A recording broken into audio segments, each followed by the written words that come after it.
Bonjour tout le monde, mon nom est Julien Brault, cofondateur de Arbekin. Aujourd'hui, je continue les emplettes ou du moins le lèche-vitrine sur le marché boursier. La grosse nouvelle ce matin, puis on n'avait pas vu ça depuis quand même plusieurs années, le dollar canadien passe sous la barre des 70 cents US. C'était à prévoir dans la mesure où le prix du baril de pétrole a chuté. L'économie canadienne est très dépendante de l'énergie, donc le pétrole, tout ce qui est énergie fossile, et les ressources, le minier, et ainsi de suite. Et donc, avec un baril de pétrole plus bas, il fallait s'attendre à ce que la devise canadienne perde de la valeur. Là. Ça crée une pression pour tous les États là, qui dépendent beaucoup du pétrole. Ensuite, je pense que la dernière fois, j'ai déjà vu ça de mon vivant à 63 sous, si ma mémoire est bonne. On pourrait aller regarder dans l'historique le plus bas, mais c'est quand même un niveau assez bas.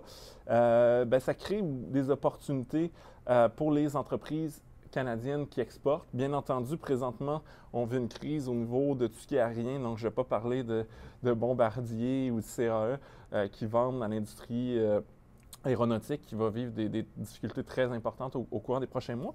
Mais il y a des belles compagnies qui ne seront pas tant affectées. Donc, tout le monde va être affecté par une récession économique, on s'entend. Mais j'ai trois compagnies que je veux vous présenter avec l'application Arbekin, que je vous invite d'ailleurs à télécharger. La première, c'est Couche-Tard. Si ma mémoire est bonne, c'est ATB, le symbole boursier. Non, c'est pas ATB. J'ai pris des notes. Ah, c'est ATD. Merci, Nicolas. ATD. Je ne connais pas le. Donc, Alimentation Couche-Tard, qui est une grande entreprise, un beau succès québécois, international. Je pense qu'il est le deuxième chaîne de dépanneurs derrière 7-Eleven en nombre d'emplacements. Pour ceux qui voyagent, là, ils sont propriétaires du géant Circle K. Qui est, je pense, qui est dominant aux États-Unis. Donc, pour ceux qui voyagent aux États-Unis, ils connaissent bien Circle K, mais qui est présent dans une vingtaine d'autres pays. En Europe, ils sont propriétaires de Statoil, qui est quand même présent dans pratiquement une dizaine de pays européens. Alimentation Couche-Tard qui opère, quand je dis des dépanneurs, c'est des magasins, en anglais ils disent des convenience stores, donc des magasins de proximité qui vont vendre des chips, du lait, des trucs de convenience en anglais, mais aussi en général, une grosse partie de ces emplacements sont associés à une pompe à essence. La baisse du prix du pétrole fait en sorte que l'essence est moins chère déjà à la pompe et potentiellement les gens vont se détourner des voitures électriques malheureusement. C'est pas une bonne nouvelle pour l'environnement. Cela dit, pour Alimentation Couche-Tard, c'est peut-être une bonne nouvelle. Ensuite, c'est sûr que tout ce télétravail-là ne va pas inciter les gens à faire plus de routes. Il y a des restrictions, les frontières sont fermées. Donc, ça se peut que l'alimentation de Couche-Tard soit impactée. Cela dit, on parle d'entreprises extrêmement disciplinées qui ont un département pour faire des acquisitions. Donc, ils sont structurés, c'est leur modus operandi, ils achètent des chaînes. Donc, dans la mesure où on va voir plusieurs chaînes de détaillants de ce type-là fragilisées par la crise, je pense que l'alimentation Couche-Tard est extrêmement bien positionnée pour aller les acheter. L'autre chose aussi, c'est qu'effectivement, la majorité des revenus de Couche-Tard, d'Alimentation Couche-Tard, viennent de l'extérieur du Canada et le siège social est bien entendu au Québec. Donc, on paye les employés du siège social avec un dollar à 69 sous US. Donc, c'est une entreprise qui est quand même très, très bien positionnée. En plus, avec les taux d'intérêt qui sont pratiquement qui sont rendus à zéro, du moins au niveau de la Fed là, aux États-Unis, puis qui ont baissé énormément au Canada, on peut imaginer que l'entreprise pourrait avoir accès à du capital pour faire une consolidation. Donc, un super titre qui, en plus, va bénéficier du dollar canadien qui est faible.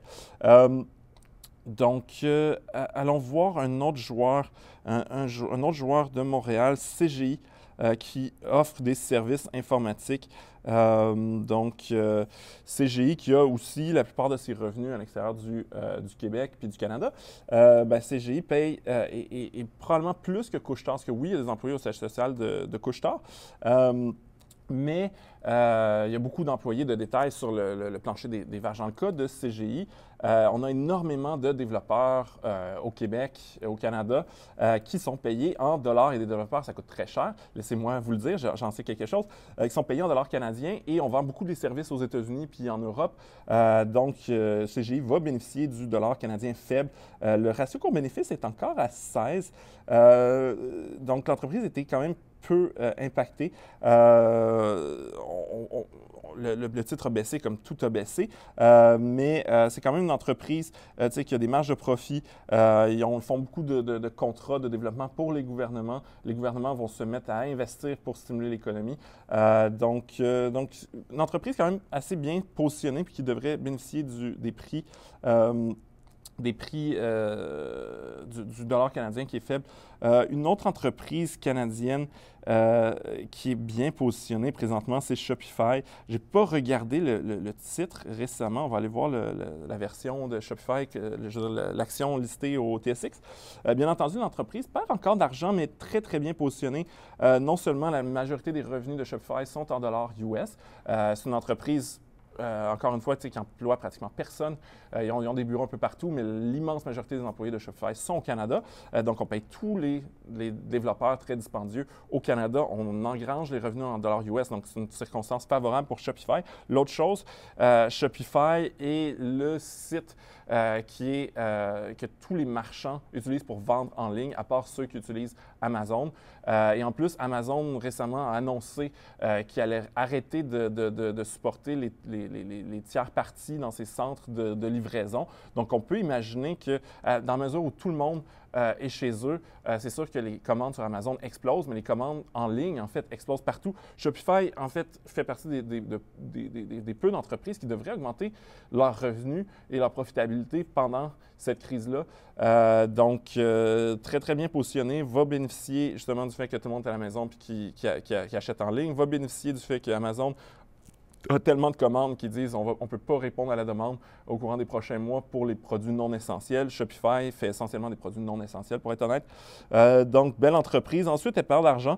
C'est sûr qu'il va sûrement avoir une rationalisation qui devrait être faite chez Shopify dans les circonstances. Les investisseurs aiment moins, justement, financer des pertes, mais quand même très, très bien positionné. Puis en plus, va bénéficier du dollar canadien faible. Donc, c'est à peu près tous les trois titres dont je voulais mettre de l'avant aujourd'hui. Sur ça, je vous invite à télécharger Arbekin.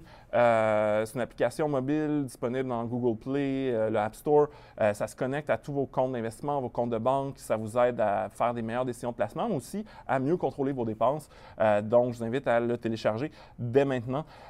Sinon, si vous voulez commencer à investir pour profiter des prix très, très bas sur le marché boursier, allez dans le centre d'offres de Arbekin ou arbekin.ca/offre.